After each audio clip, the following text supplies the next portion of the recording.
Et nous retrouvons mon premier invité de cette reprise, André Angotti, témoin du temps économique, politique et sociétal à travers divers ouvrages et travaux. Commençons par vos travaux et recherches validés par le jury de la Sorbonne en 1983, André. Il concerne l'approche hologrammatique. Pouvez-vous nous expliquer ce qui se cache derrière cette appellation sibylline, peut-être pour certains de nos auditeurs? J'avais travaillé en Allemagne, donc j'ai toujours cherché à essayer de comprendre pourquoi on avait une telle différence de fonctionnement des organisations entre la France et l'Allemagne. Donc ça a été mon sujet de mémoire, qui était un sujet de pré-thèse à la Sorbonne. Et donc l'idée, c'était de trouver des outils d'analyse et de mesure qui permettent non pas de dire ce qui est bien en Allemagne sera bien en France si je fais comme les Allemands. Et donc j'ai commencé par utiliser l'analyse métatransactionnelle, c'est-à-dire de comprendre que on a 3 états, parents, adultes, enfants dans les comportements, enfin je ne vais pas détailler. Par contre, il me manquait quelque chose, c'était pour pouvoir au fond donner plus de corps à cette approche, c'était de trouver un outil physique qui puisse me servir de base de réflexion. Et c'est là, en 81-82, que je suis tombé sur la notion d'hologramme. Et ce qui m'a interpellé dans cette notion d'hologramme, c'est de dire qu'un hologramme, quand il est découpé, contrairement à une photo, quand vous coupez une photo, vous avez une partie haute, une partie basse, et la partie basse n'implique pas la partie haute. L'avantage de l'hologramme, c'est que quand vous découpez un hologramme, la partie basse et la partie haute reprennent les éléments de l'ensemble, compte tenu du fait qu'il y a une partie qui sera claire et l'autre qui sera floue.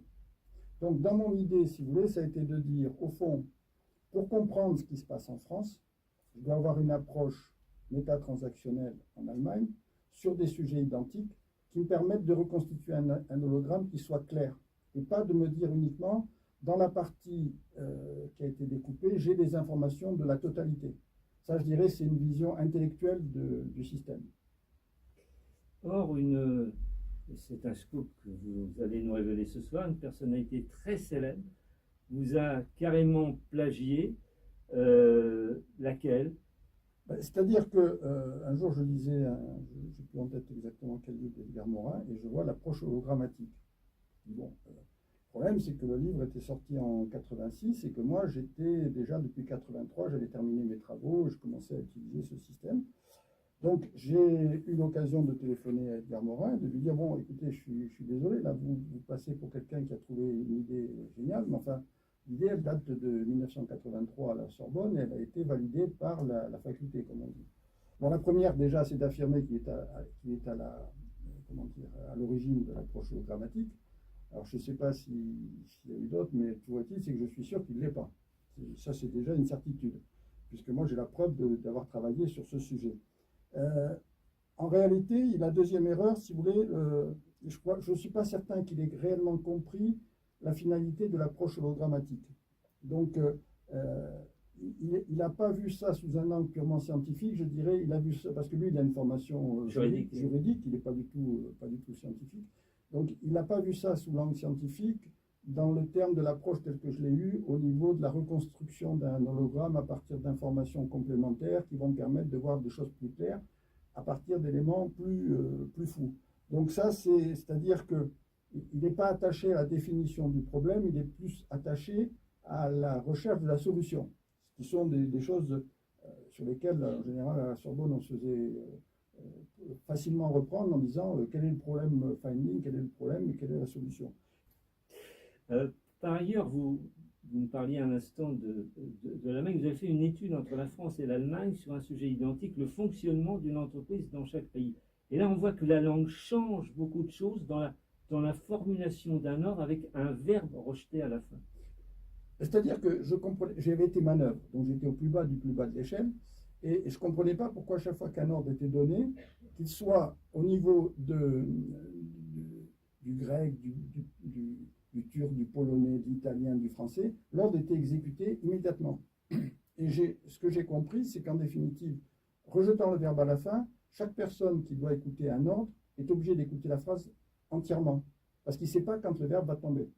Alors qu'en France, le sujet est le verbe, sujet-verbe, donc on écoute au début et on induit derrière tout ça un certain nombre d'informations qui sont quelquefois erronées. Ce qui fait qu'en France, le problème que j'ai essayé de résoudre, c'était de dire, bon, de toute façon, on ne rejettera pas le verbe à la fin, en français.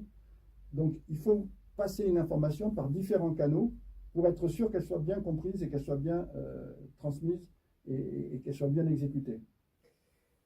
Pendant Gotti, nous progressons dans votre parcours d'auteur et de fin analyste avec votre ouvrage en 2016, L'ombre qui éclaire, sous-titré le parti politique, la forme démocratique de la dictature. Vous écrivez que dès 1968, vous avez compris sur le terrain ce que voulait dire être de gauche et être de droite. C'est-à-dire que, bon, je fais partie de ceux qui ont fait 68, bon, je n'ai pas balancé de pavé, hein, je vais être clair quand même, mais j'ai fait partie du premier conseil d'administration qui existait en France après 68, dans tous les lycées, et donc j'ai été amené, au fond, en tant que membre du conseil d'administration, d'être en relation avec les parents d'élèves, avec les professeurs, avec l'administration, avec le représentant de la mairie, puisqu'en plus on devait monter un foyer socio-éducatif. Et c'est là où j'ai compris la différence entre la gauche et la droite, c'est-à-dire que, bon, pour faire court, on va dire que les profs étaient de gauche, que les parents d'élèves étaient de droite, l'administration était relativement neutre, et la mairie représentait la mairie. Et ce que j'avais remarqué, c'est que chaque fois qu'on discutait avec des gens de droite, c'était toujours très, très virulent, la discussion avant le conseil d'administration, et quand on tombait d'accord, c'était automatiquement les accords qui étaient passés. Avec les profs de gauche, en général, ce qui se passait, c'est qu'on finissait toujours par tomber d'accord avant les réunions. Et au moment du conseil d'administration, ils changeaient complètement. Alors, ils nous expliquaient que parce qu'ils n'avaient pas eu toutes les informations, parce qu'il y avait eu tel problème, et ce qui fait qu'à chaque fois, on perdait un temps fou parce qu'on disait, mais c'était pas du tout ce qu'on avait décidé. Donc, alors, j'avais, de manière assez succincte, réduit le fait que la gauche, c'est beaucoup de promesses et peu d'actes. Voilà. Donc, ça a un peu influé sur mon parcours politique qui a suivi. Et justement, il est intéressant de noter que vous avez vécu de l'intérieur à tous les niveaux la création, le fonctionnement d'un parti politique de droite, l'UMP, avec notamment un travail à l'Élysée avec Jérôme Monod qui vous proposa même de devenir député. Votre constat est terrible. En fait, quel que soit le bord politique, on retrouve le même mode opératoire partout, les mêmes défauts, les sales habitudes des univers autarciques face à d'autres univers autarciques. Alors, c'est-à-dire que quand Jérôme Monod m'a proposé d'avoir une activité politique et d'être député, j'ai refusé parce que j'ai dit, écoutez, non, je ne veux pas rentrer dans un jeu. Ce que je veux, c'est travailler sur le sujet, je veux pouvoir comprendre et je veux pouvoir dire ce que je veux dire. Le problème d'un parti politique, c'est toujours monolithique. C'est-à-dire que vous avez un chef et vous avez des personnes qui font partie du parti. Bon. Soit vous êtes d'accord, soit vous êtes éjecté du parti. Alors, dernièrement, je crois qu'on en a eu le cas sur un parti d'extrême gauche qui a montré la porte à des personnalités qui ont été reconnues comme étant Alexis Corbière, et qui ont été reconnues comme indésirables dans le parti. Alors je me dis qu'un parti qui parle de démocratie, qui parle de respect des votes, et qui à la première occasion éjecte sans autre forme de procès, ça me semble... Et puis, j'avais eu l'occasion de discuter par le détail, par le menu, avec un responsable socialiste du fonctionnement de son parti et de l'UMP. Identique. Donc, la conclusion, c'est comment, au fond, ce sont des petites dictatures. C'est comment des sommes de dictatures peuvent-elles générer de la démocratie et comment discuter avec des gens avec qui on n'est pas d'accord. Je vois, il y a quelque chose, je bloque sur le système. On ne peut pas être démocrate en dehors de son parti et dictatorial dans son parti. Oui, puis vous le soulignez, tout part de Paris et guerre à la tête qui dépasse. Ah ben de toute façon, c'est ce que j'avais dit un jour lors d'une réunion, je ne pense pas qu'en 1789, il y ait eu une convention qui a donné des investitures aux tiers états. Ils ont été nommés à partir du terrain. Alors, petit clin d'œil, en tout cas, pour réussir une réunion publique politique, prévoir un bon buffet, ça évite les questions dérangeantes. Tout à fait. Plus le buffet est garni, plus vous aurez de militants et moins il y aura de questions dérangeantes. On progresse dans votre œuvre, André Gotti, toujours en 2016, avec le livre Janus des politiques, les collectivités locales, lieu de satisfaction des intérêts personnels. Commençons, si vous le voulez bien, avec les élections municipales. Un petit nombre d'électeurs, donne les pleins pouvoirs à un homme, à une femme et à ses adjoints pour gérer une collectivité locale. Selon vous, il faudrait donc rendre le vote obligatoire et comptabiliser les votes blancs. Tout le monde paye ses impôts et on laisse ainsi le champ libre à un nombre limité de personnes le pouvoir d'utiliser cet argent. Ben, c'est au fond, oui, c'est-à-dire que c'est comme si vous donnez votre porte-monnaie à quelqu'un et vous lui donnez la liberté de dépenser ce qu'il y a dedans. Et quand il ne dépense pas ce que vous attendiez, ben, vous commencez à réagir. Donc, si vous faites un vote obligatoire, ce qui existe d'ailleurs en Belgique, vous avez au moins la satisfaction de vous dire, si les gens ne sont pas contents, ils peuvent dire qu'ils sont en partie responsables de la situation et qu'ils n'ont pas à aller dans la rue systématiquement. Il y a un moment où on l'a bien vu aux dernières élections, quand ils se sentent un peu concernés, ils y vont. Maintenant, le fait de rendre le vote obligatoire, pour moi, c'est une chose basique dans le monde dans lequel on est aujourd'hui. Alors une expression que j'ai adorée en vous lisant, vous considérez que la fonction de maire doit être totalement repensée, qu'il faudra vérifier que les candidats aient des connaissances minimales concernant le fonctionnement d'une collectivité territoriale. Et lorsque les maires sont élus, écrivez-vous, ils sont atteints du syndrome de l'Esprit Saint. Quel est donc ce syndrome? Ben, le syndrome de l'Esprit Saint, si vous voulez, c'est la veille de l'élection, vous avez affaire à une personne qui est, totalement normale, quoi. Enfin, je veux dire, qui peut avoir un métier X ou Y. Et puis, à partir du moment où il est élu, il se met à penser qu'il a tout compris, qu'il peut tout décider, qu'il peut tout. J'en ai vu comme ça, enfin, comme j'ai été conseiller dans beaucoup de mairies, il y a eu un cas de figure, je me souviens d'un cas, je me suis dit, mais est-ce qu'il n'est pas possible que le maire se taise, quoi? C'est-à-dire que, au simple prétexte qu'il était maire, tout le monde l'écoute parce qu'il représente une autorité, et lui peut parler pendant des heures, dire des choses qui sont totalement en dehors des clous. Et le problème est quand ils sont élus maires, j'ai tendance à penser que beaucoup n'ont pas la connaissance suffisante de ce qu'est réellement une mairie. Certains croient qu'en étant chef d'entreprise, ils peuvent devenir maire. Or, ce sont deux univers totalement différents. Ce sont deux univers totalement différents, compte tenu du fait que dans une mairie, ben, si quelqu'un ne fonctionne pas normalement, vous êtes obligé de le garder. C'est pas vraiment la science infuse. Voilà, c'est ça, ils ont tout d'un coup la science infuse. C'est un peu l'Esprit Saint qui était tombé sur les apôtres. Voilà, on connaît l'histoire. Vous évoquiez en outre le revenu des élus, trop élevé ou pas assez entre petites et grandes villes. Il y a une différence de rémunération importante, donc selon la grosseur des villes, et dès lors certains se servent de ce poste pour satisfaire leurs intérêts personnels, ou pour eux, servir la France n'est plus un honneur, mais une sorte de rente. Oui, au fond, c'est ça, c'est-à-dire que quand on arrive à calculer un peu ce que peut représenter comme gain mensuel pour un élu, un nouvellement élu, on a des gains qui sont multipliés par 2, par 3 par rapport à ce qu'il pourrait avoir en exerçant une profession, avec en plus en prime le pouvoir, enfin, l'excitation du pouvoir. Donc c'est évident que l'attrait de la fonction, c'est de garder ce poste. Quant au fonctionnement des collectivités territoriales, il y a beaucoup de choses à dire. Ainsi, le périscolaire, une des responsabilités les plus difficiles à gérer, et pour vous, on y va trop au feeling, à vue, ça passe ou ça casse, quoi.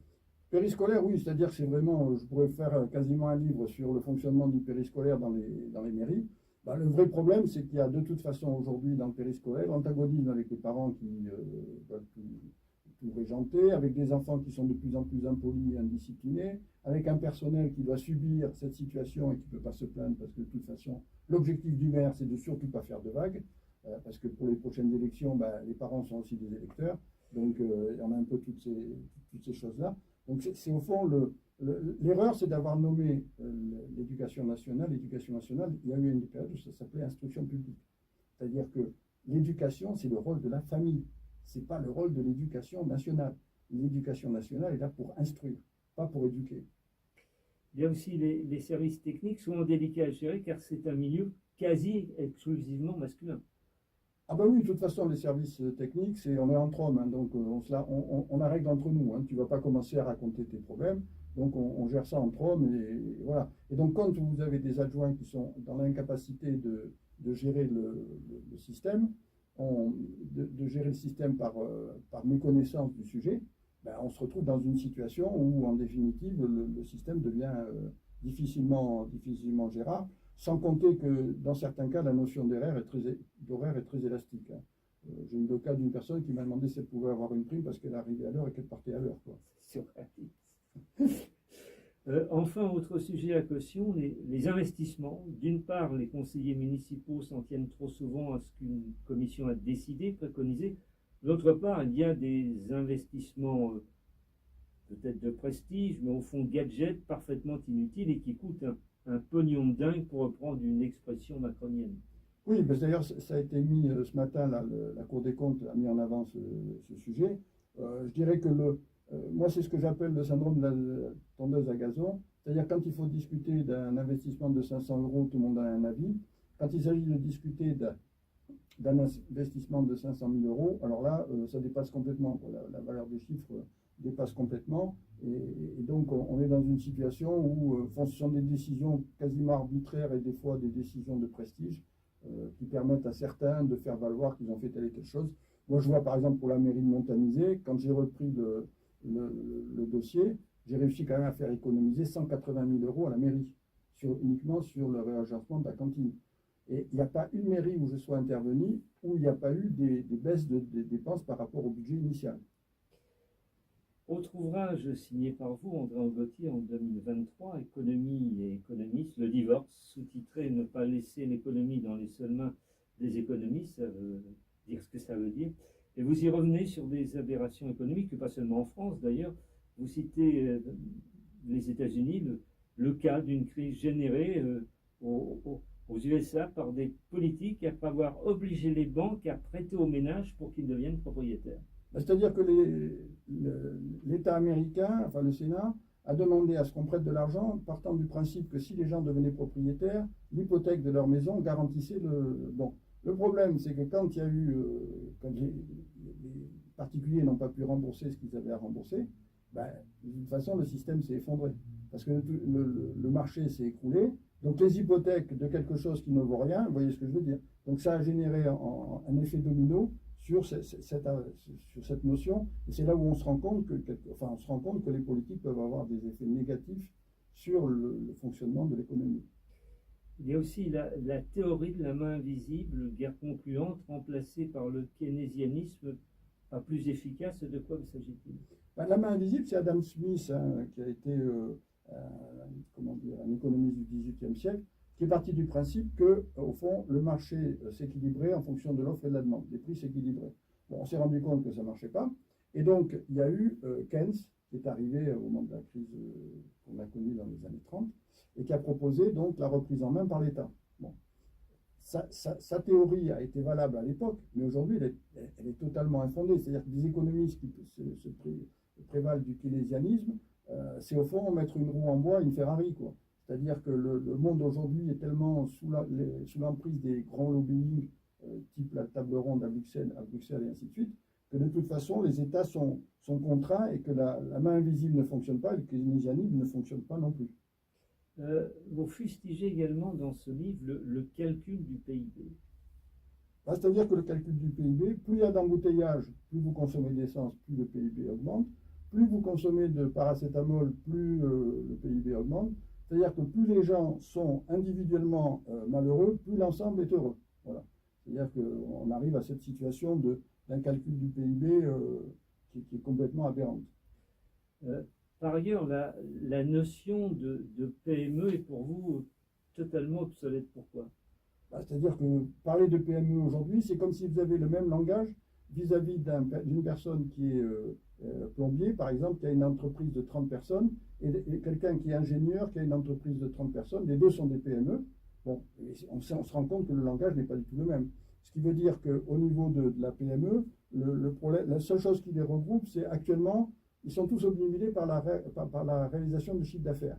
Mais dès que vous commencez à parler de calcul de diminution des coûts, ben, vous les heurtez parce que non, mais on n'a pas le temps, ou parce que ceci, mais on a trop de choses à faire pour le chiffre d'affaires, ainsi de suite. Vient se greffer derrière, c'est qu'il y a une nouvelle notion, c'est que, ah oui, mais les gens ne sont pas motivés, enfin bref, donc on marche sur la tête. Ce qui veut dire que la notion de PME doit être totalement repensée. Elle est pour moi totalement obsolète. Elle date du 19e et 20e siècle. Les entreprises ont aussi un sale manie, un sale défaut pour vous, elles jubilent quand on leur propose d'augmenter leur chiffre d'affaires, trouvent ça moins glamour, en revanche, quand on leur propose de faire des économies. Ben ça, je l'ai vu quand, par exemple, on aura l'occasion d'en reparler au niveau de l'intelligence artificielle. C'est-à-dire que quand on demande à des entreprises de réfléchir, de demander aux employés de passer du temps à essayer d'imaginer un certain nombre de choses, elles considèrent que c'est du temps perdu. Donc c'est du temps qui impacte sur la réalisation d'actions qui permettent d'augmenter le chiffre d'affaires. Mais on sait très bien que quelquefois, vous pouvez augmenter votre chiffre d'affaires, mais vous augmentez vos pertes simultanément. C'est quelque chose de mathématique. C'est-à-dire si vous achetez une machine qui peut faire 100 000 bouteilles et que vous n'en produisez que 50 000, parce qu'avant vous en aviez une qui faisait 20 000 bouteilles, qu'il fallait passer à un niveau plus élevé, le temps entre les 20 000 et les 100 000, il y a un moment où vous allez avoir des situations de perte. Mais votre chiffre d'affaires va augmenter. Donc c'est ce que les chefs d'entreprise ne maîtrisent pas du tout. Pour résumer, c'est là tout le problème. Les économistes n'ont pas l'obligation des résultats, restent théoriques, n'apportent pas de solutions concrètes. C'est-à-dire qu'on est dans un monde cartésien. Les économistes sont à la fois cartésiens et macroéconomistes. C'est-à-dire qu'ils ont la double peine. C'est-à-dire qu'à partir du moment où c'est 0 ou 1, et en plus, une fois qu'on a défini une cause, ça y est, on sait forcément que l'effet va être celui-là, ce qui est totalement aberrant. Est-ce que, malgré tout, dans le monde, il y a des pays sur le plan économique avec qui vous seriez moins sévère, plus positif? Il y a eu des pays qui ont été assez mal. Je prendrai le cas de la Norvège et du Canada, qui sont deux pays qui sont intéressants à analyser. Donc, l'intérêt pour moi, si vous voulez, c'est secteur par secteur, de voir les pays où leur secteur à eux fonctionne et pourquoi ça fonctionne, et qu'est-ce qu'il faudrait faire dans cette approche hologrammatique, qu'est-ce qu'il faudrait faire pour qu'en France, en transposant, comme je disais à propos des autres, en transposant leur activité, on puisse nous en retirer un avantage et en retirer une amélioration dans le fonctionnement. Alors, je ne peux m'empêcher de poser la question, mais parce qu'il nous reste un petit peu de temps, qui là n'est pas évidemment dans le livre, c'est, j'en parlais mais en souriant dans ma chronique, quel regard vous posez sur la situation actuelle de politique, ce gouvernement démissionnaire qui s'éternise, cette recherche de Premier ministre, enfin, qui ressemble un peu à un mauvais gars. C'est-à-dire qu'aujourd'hui, il faut savoir par quel bout on regarde le problème. Bon, moi, je regarde le problème par rapport à une approche économique et bien sûr politique. Ce qu'on peut dire au niveau politique, c'est que tant qu'on ne peut pas dire qu'une personne enfreint la Constitution en prenant des décisions qu'il a le droit de prendre, c'est tout, point barre. On ne va pas discuter 107 ans, il a le droit ou il n'a pas le droit. S'il a le droit, il fait ce qu'il a décidé de faire. On a des pays où trouver un Premier ministre a pris de nombreux mois, je ne sais même pas si ça n'a pas pris un an. Donc aujourd'hui, la question pour nous, c'est qu'est-ce qui peut faire que, indépendamment justement de ce fameux Premier ministre, de cette recherche, qu'est-ce qui peut faire qu'on peut diminuer notre dette? Je crois que c'est surtout ça le vrai problème. Ce qui intéresse les gens, d'ailleurs. Ce qui intéresse les gens. C'est-à-dire que, alors tout le monde parle de la hausse des salaires, de ceci, de cela. Mais la hausse des salaires en tant que telle, ce n'est pas un argument politique. La hausse des salaires, il est normal d'en parler, mais il faut savoir quels sont les effets. C'est-à-dire que si vous faites une hausse des salaires pure et dure, il est évident que les plus bas salaires vont se retrouver dans une situation où ils vont acheter ce qu'il y a de moins cher. Et ce qu'il y a de moins cher, ça vient forcément de la Chine, du Pakistan, de l'Inde et de tous ces pays, produits dans des conditions infernales. Donc l'idée aujourd'hui, c'est soit on a une hausse des taxes à l'importation, soit on relocalise avec ce que je vous disais tout à l'heure, une recherche de diminution des coûts. Ce qui veut dire que, pour en revenir à votre question, ce que je pense du délai, moi je dis c'est le fonctionnement normal d'un système démocratique qui respecte la Constitution. C'est ni plus ni moins que ça. C'est-à-dire qu'à aucun moment, il y a toujours des gens qui sont là, qui sont à la tête du pays. Voilà, on a un Premier ministre, on a des ministres, alors, déjà démissionnaires, mais je veux dire, autant réfléchir avant, plutôt que de choisir quelqu'un en disant on n'aurait pas dû le prendre. Ça n'empêche pas l'économie de tourner. La preuve, c'est que ça n'a pas empêché les Jeux Olympiques d'être réussis. Les Paralympiques, ça sera aussi une réussite. Voilà, c'est ma position par rapport à ce qui se passe aujourd'hui. L'horloge a rendu son verdict impitoyable. En effet, pour s'entendre, va tirer sa révérence pour ce soir. André Angotti, on vous retrouve la semaine prochaine pour la deuxième partie de notre entretien. Là, l'émission sera consacrée à l'intelligence artificielle. Il y aura beaucoup de choses à dire. Question traditionnelle à chaque invité. Est-ce que vous voudriez ajouter quelque chose que mes questions n'auraient pas évoqué? C'est-à-dire que j'aurais tendance à surtout enfoncer le clou sur le sujet, c'est-à-dire qu'aujourd'hui, on est totalement engoncé dans le cartésianisme, et on verra justement la semaine prochaine les effets que ça a au niveau de l'intelligence artificielle. C'est-à-dire que le monde est un monde qui est 0 ou 1. On est d'accord ou on n'est pas d'accord. Ce qu'on appelle en politique les trotskistes, c'est ou tu es d'accord avec moi, ou je te descends. Grosso modo, c'est ça. Merci André Angotti de votre visite. Merci de votre accueil. Et on se retrouve donc la semaine prochaine. À la semaine prochaine.